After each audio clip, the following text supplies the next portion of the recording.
למעלות, אשא עיניי להרים, מאין יבוא עזרי, עזרי מעימד. Shalom au bracha, que le bon Dieu vous protège, vous donne la santé, la joie, une bonne journée, mon café est toujours là. Ça fait 3 jours que je le bois, ça fait presque 6 jours que je le bois. Bon, il est toujours chaud, hein. Mes amis, que le bon Dieu vous protège, bon confinement, fin de confinement si Dieu veut, que Dieu fasse qu'on nous l'annonce, mais pour le moment, il faut faire attention. Même si vous sortez, si vous n'avez pas de raison pour sortir, faites attention. Je sais pas, il y a beaucoup de gens qui m'appellent pour le mikvé, pour les écoles, qui vont reprendre. Mes amis, je parle pour moi. Moi, j'ai pas de garçons qui vont à l'école, mais j'ai des conseils à tous mes enfants, ne pas envoyer leurs enfants, mes petits-enfants à l'école. Pour moi, c'est toujours dangereux, parce que j'ai entendu une histoire d'une femme, la pauvre, à Strasbourg, ils l'ont obligé de s'occuper des enfants, des médecins et des enfants, etc. Parce qu'aujourd'hui, avec le confinement, il y a beaucoup des infirmières il y a personne qui s'occupe de ces enfants. Donc, à qui va laisser? Donc, il paraît qu'il y a eu un ordre je sais pas de qui, je peux pas vous dire d'ouvrir certains endroits pour s'occuper des enfants, des médecins, des infirmiers, etc., etc. Et la pauvre, elle l'a eu. C'est un enfant qui l'avait, il l'a contaminé, et malheureusement, elle est décédée, elle a 43 ans. Donc vous savez que aujourd'hui on entend tout ça, on peut pas, il y a rien qui garantit. Il y a une des écoles de mes petits-enfants, ici en Israël, le directeur, il a appelé ma fille, il lui a dit, non, j'ouvre pas mon école, tant que j'ai pas de garantie, que je peux pas mettre en jeu tous les profs, tous les directeurs, même avec le masque, mettre 500 élèves, je peux pas prendre ce risque-là. Il a raison. Mais maintenant, moi, je suis pas directeur, je suis pas ami, je suis pas du gouvernement, je suis rien du tout. Et qu'il faut faire attention, je sais pas, que Dieu fasse que quand on envoie nos enfants à l'école sans problème, si Dieu veut, sans qu'il y ait des problèmes. Mais Baruch Hashem, de l'autre côté, on entend beaucoup des bonnes choses qui arrivent dans le monde, Baruch Hashem. Le plus important, Rabotai, il faut pas s'habituer à ce confinement-là. Parce que beaucoup des fois, il y a des gens qui tombent dans le piège de se décourager. Chaque jour, c'est le même. Allez, on est confiné, on est là. Il faut pas tomber dans. Il faut trouver quoi faire. Pour aujourd'hui, on étudie, on écoute des cours de Torah, on est de la femme. Le plus important, c'est de faire quelque chose, ne pas rester. Tu restes sans rien faire, tu tombes dans le confinement total. Alors là, tu confines et ta tête et ton corps. Au moins, libère. Tu es confiné, ton corps est déconfiné. Alors, libère ta tête. Pour libérer la tête, on va lire la Torah, on va écouter des cours de Torah.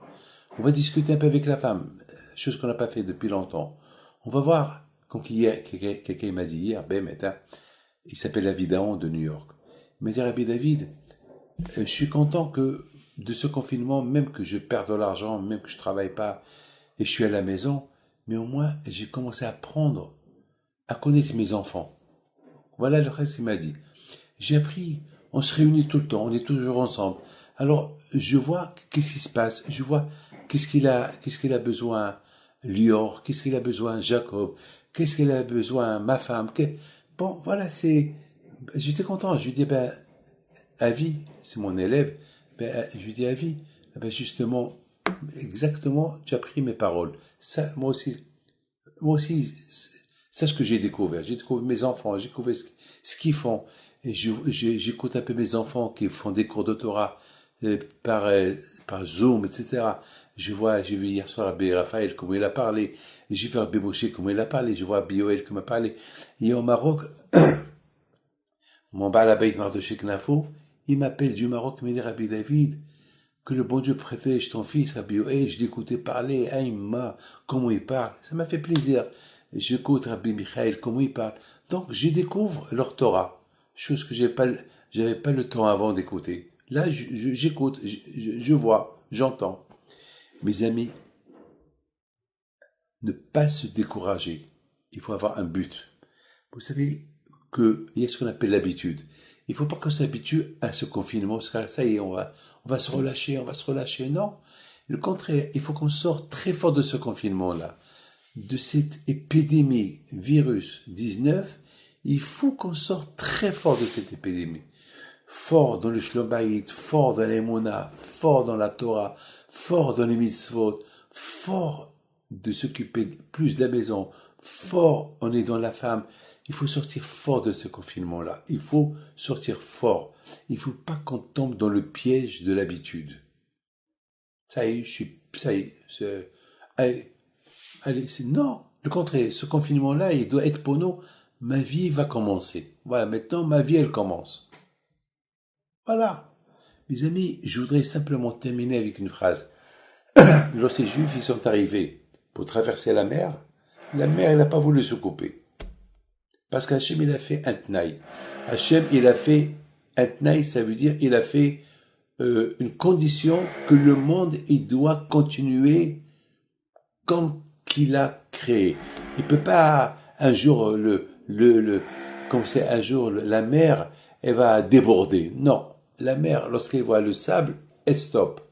La pluie, il faut pas qu'il continue à pleuvoir, sinon le monde va se noyer. C'est le déluge. La pluie, elle tombe lorsque le monde il a besoin. Le soleil, il peut pas faire ce qu'il veut. Se lever d'un côté, dormir de l'autre côté, rester éternellement au centre, il va tuer le monde entier. Et la nuit aussi. Donc, il faut pas, Hachem a créé un monde qui soit parfait, avec des conditions. Et Hachem, il a fait une condition avec la mer. Il a dit à la mer, le jour que les Israéliens vont te traverser, tu te coupes pour eux. Tu te coupes pour eux. Mais vous voyez, il s'est passé quelque chose. Le jour que les Israéliens, ils ont voulu traverser la mer, alors Moshe Rabbeinu, il parle à la mer, coupe-toi, comme Hachem, il t'a fait une condition. Et c'est écrit dans la Torah, les Itano. Itano, c'est Tnaï. Il a fait un Tnaï, une condition avec la mer, de se couper pour les bénis Israël, lorsqu'ils vont traverser la mer.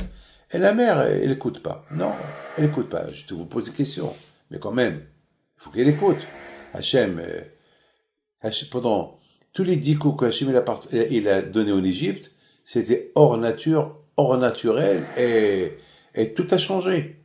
Alors, pourquoi? Parce qu'Hachem il a fait une condition avec toute la création, que au moment que l'Am Israël, ils ont besoin, pour être libérés de l'Égypte, de changer la nature, que la nature elle change pour eux. Et c'est ce qu'il a fait pour la mer. Pourquoi la mer n'a pas voulu se couper? Il a fallu que Hachem il apparaît, et va apparaître pour que la mer elle se coupe. Vous savez pourquoi, mes amis? Parce que la mer, elle voulait nous apprendre une leçon. Une leçon. Une leçon. Pour qu'elle se coupe, il faut la Torah. C'est tout. C'est tout. Il faut pas ça. Parce que la mer, c'est une habitude pour elle. La mer, on va chaque jour à la mer, on voit la mer qu'elle recule, on la voit qu'elle vient, on voit la mer haute, la marée basse, on voit parfois des tempêtes de mer. On a l'habitude de voir tout ça. Mais pas plus. On n'a pas l'habitude de voir tout le temps le tsunami. La histoire. Tsunami, c'est, je sais pas quoi. Mais il faut qu'il y ait un tremblement de terre dans la mer pour qu'il y ait un tsunami. C'est pas quelque chose qui est courant. Mais de toute façon, la mer, elle a son habitude. Elle recule, elle avance, elle recule. Donc, on s'habitue. On s'habitue. Le monde s'habitue. Il stagne. La mer, elle a voulu montrer aux Juifs. Voilà. Mais tant que vous avez besoin de moi, je veux pas me couper pour vous. Ouais, je suis habitué à ce que je suis. Je fais des allers-retours. Marée haute, marée basse, mais je me coupe pas. Si vous voulez que je me coupe, alors il faut que Hachem, il me le redit maintenant. C'est vrai, il me l'a dit une fois. Et je veux qu'il me le répète. Pour que vous apprenez qu'une fois que vous allez recevoir la Torah, il ne faut pas s'habituer à la Torah. Il ne faut pas s'habituer à la vie. Il faut vivre la vie de la Torah. Et si vous vivez la vie de la Torah, tout peut changer pour vous. Que le bon Dieu vous protège. Et à bientôt. À bientôt. À bientôt. אדוני ישמור לך מכל רע, ישמור את נפשך, אדוני ישמור צאתך ובואך מעתה